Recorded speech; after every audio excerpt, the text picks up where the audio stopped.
Muy buena noche, bienvenido hoy, como siempre, a su programa Acción Positiva. Me acompaña hoy el licenciado Mauricio Berreondo, un abogado penalista quien ya nos ha acompañado en ocasiones anteriores y con quien hemos tocado pues muchos temas interesantes. Así que bienvenido, licenciado, un gusto tenerlo aquí con nosotros. Muchas gracias, doctor, el gusto es mío y gracias nuevamente por la invitación. Gracias a usted por venir. Yo sé que está siempre muy ocupado y yo sé que el tema que vamos a hablar hoy pues es algo que lo mantiene a usted con bastantes horas de trabajo. Pero, a ver, licenciado, cuénteme cómo mira Guatemala hoy, cómo ve nuestro país, cómo se siente. Siento que está un poquito caótica la situación en cuanto al sistema de justicia, en cuanto a toda la situación, si estamos hablando del sistema penal, toda la situación en cuanto al hacinamiento que supuestamente hay en las cárceles. Por supuesto que lo hay, pero la justificación es que hay hacinamiento y que piensan construir nuevas cárceles, pero no explican las razones de ese hacinamiento, que son otras circunstancias completamente distintas al que se esté capturando a personas todos los días. Claro, bueno, realmente, pues sí, este tema del hacinamiento, etcétera, que usted menciona, es muy importante, ¿verdad?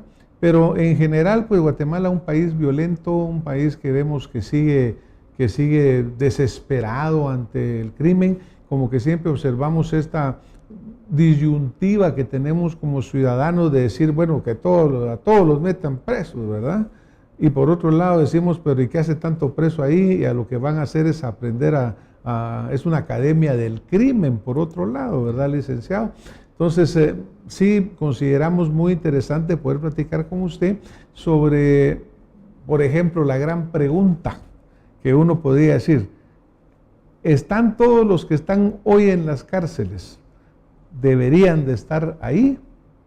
Y me recuerdo que cuando hablábamos con usted el tema, usted me dijo, sí, porque a lo mejor hay un montón en la calle que deberían de estar presos y no lo están.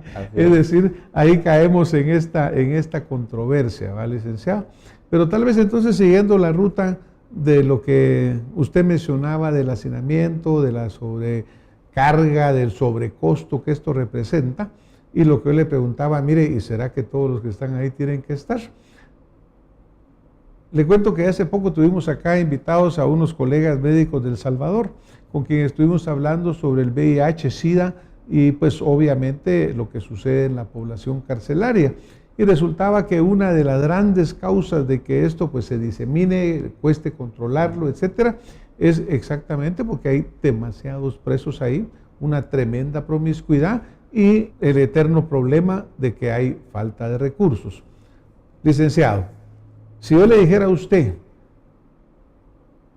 que de los miles de presos que hay en Guatemala, ¿qué porcentaje usted cree que verdaderamente debería de estar en la prisión?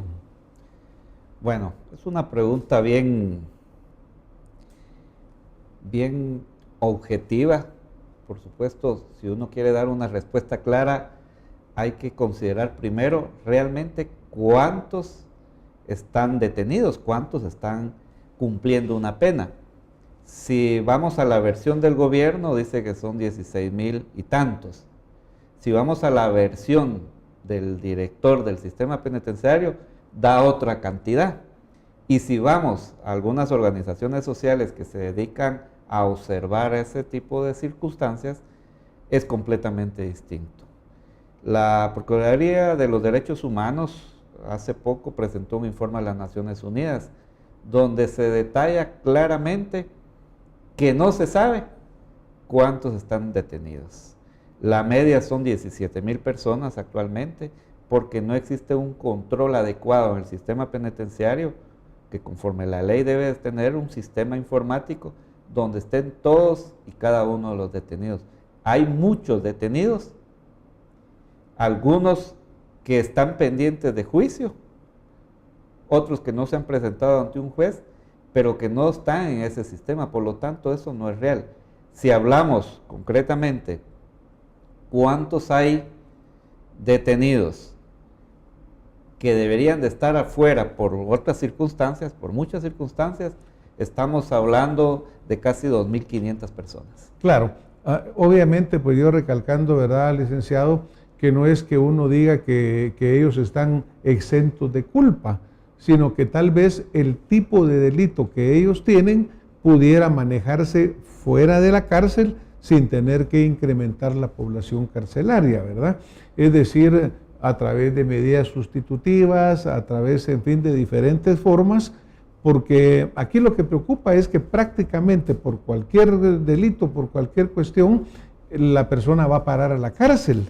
Y va a parar a la cárcel y entra en un proceso ahí que es tan lento, tan burocrático, que resulta que a lo mejor pasa años sin llegar ni siquiera a presentarse a juicio. Sí, es que... A mí me gustaría que usted nos desgranara ahí el tema. Sí, es que precisamente, si hablamos, por ejemplo, de esos promedios, según algunas investigaciones que han hecho lo de la Procuraduría de Derechos Humanos, esas 2.500 personas, hay que dividirlo en dos puntos. Si hay 16.000 detenidos, hay un 50% cumpliendo la pena. Y el otro 50%, estamos hablando de 8.000 personas que aún no han llegado ni a juicio y tienen 3, 4, 5 años de estar detenidos.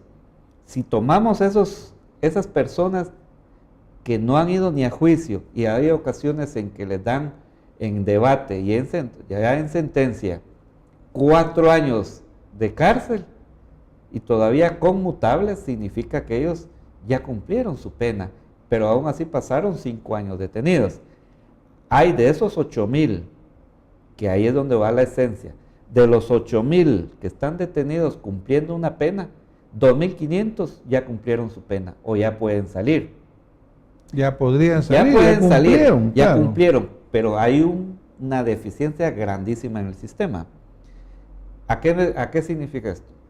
Muchos de esas personas no saben leer ni escribir, no tienen la capacidad para pagar un abogado, no sabe que ya tienen derecho a salir, porque jamás nadie, que está la ley que obliga, que el organismo judicial está obligado a informar el día exacto en que cada persona debe salir, pero eso no lo hacen. Y solamente esas 2.500 personas pueden salir, llamémoslo así, en los próximos 2 meses, si hubiera una voluntad del Ministerio Público y del organismo judicial para hacerlo, porque para eso existen los juzgados especiales para eso, pero solamente hay 8 jueces para todo el país, para esas 16.000 personas que en un momento dado quieran salir de prisión. O sea, la situación es de control administrativo, la situación es de que no hay apoyo a esas personas. La Defensoría Pública Penal solamente tiene, llamémoslo, 5 o 6 abogados para ver la masa de los 16.000, si queremos así, de los que están detenidos. Ya hay estadísticas que por cada abogado de la Defensoría Pública Penal para ver la ejecución, o sea, para que puedan salir, son 800 detenidos por cada uno de esos 6 abogados. O sea, si hablamos de 800, va a pasar 3, 4 años y no van a terminar de que esas personas que ya cumplieron su pena puedan salir de eso.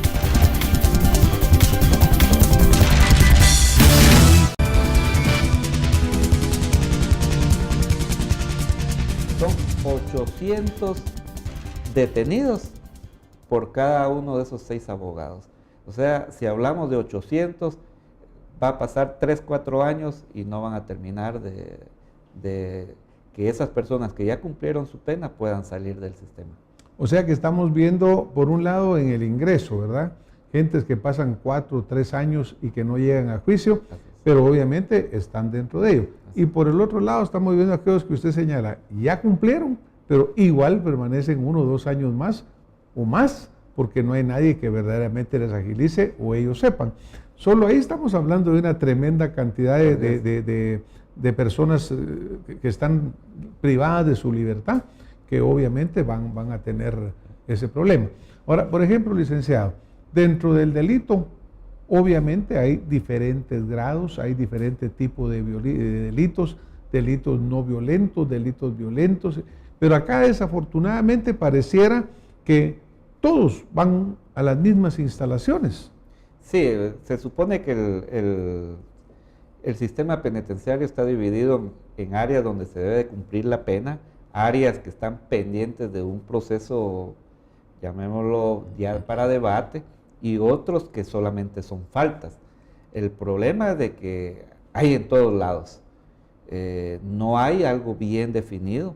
Lo han intentado, pero como para una pregunta que recientemente le hicieron a un alto funcionario de gobierno, ¿y por qué a esos líderes o a ese líder que no permitió ni siquiera que lo trasladaran a otro lado, por qué no lo pone en Fraijanes 2, por ejemplo, donde es un área donde no va a tener acceso a nada? Y la respuesta fue, bueno, es que con eso no soluciono nada.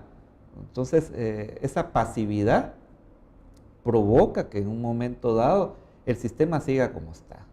No hay un control adecuado, hay 22 centros de detención, eso sin incluir todas aquellas comisarías en todo el país de la Policía Nacional Civil, que también tiene detenidos y que hay personas que pasan 15 días, 3 semanas, un mes y no son dispuestos a disposición de un juez. Naturalmente, licenciado, que desafortunadamente en nuestro país, todos los que nos están viendo, los que estamos hablando acá, pues nadie estamos exentos de por alguna razón X tener que enfrentar una situación de estas.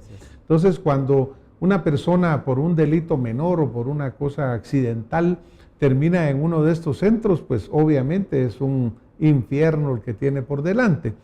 Se ha señalado muchísimo que se han vuelto academias del crimen. Ya vemos aquí que en Guatemala, por ejemplo, hay muchos jóvenes por abajo de 16, de 18 años, muchos delincuentes menores de edad, que también van a estos lugares. Claro que hay lugares específicos donde deberían de ir, pero que también están contaminados. ¿No será que nosotros, al tener tal grado de hacinamiento, de superpoblación, esta gente llega ahí y de veras, como se piensa, salen más maleados que como entraron? Van a perfeccionarse en el crimen. Sabemos también que las extorsiones, dicen que la inmensa mayoría están saliendo de adentro de los centros carcelarios, pues. Sí, hay, por supuesto que hay un alto sector de los que están detenidos que al salir lo que hacen es delinquir nuevamente. Probablemente si ellos entraron solos, salen siendo parte de una estructura. El problema está, y ahí sí insisto, en que las leyes están de resocializar a la persona. La ley del sistema penitenciario habla de que ahí tiene que involucrarse el Ministerio de Salud, tiene que involucrarse el Ministerio de Gobernación, el Ministerio de Cultura, el de Educación, porque hay un comité específico para ver de que esas personas puedan aprender un oficio, puedan salir, inclusive aquel que no sabe leer y escribir, toda vez aprenda a leer y escribir o saque hasta sexto primaria, se le reducen 2 días por cada día que él haya ido a estudiar. O sea, todo eso, ahí hay programas. El problema está de que si es un alto porcentaje el que sale a delinquir nuevamente, porque ya sale de parte siendo de una estructura. Pero si hay gente ahí que ha aprendido un oficio, que se busca cómo sostener a su familia, e inclusive, me recuerdo en el 87, estando en la Universidad de San Carlos estudiando, yo tenía a un amigo, su compañero de estudios, que iba a estudiar y que al regresar a las 9 de la noche de la Universidad de San Carlos, se iba a prisión porque él estaba detenido y cumpliendo una pena de 8 años. Pero la ley establece que podía salir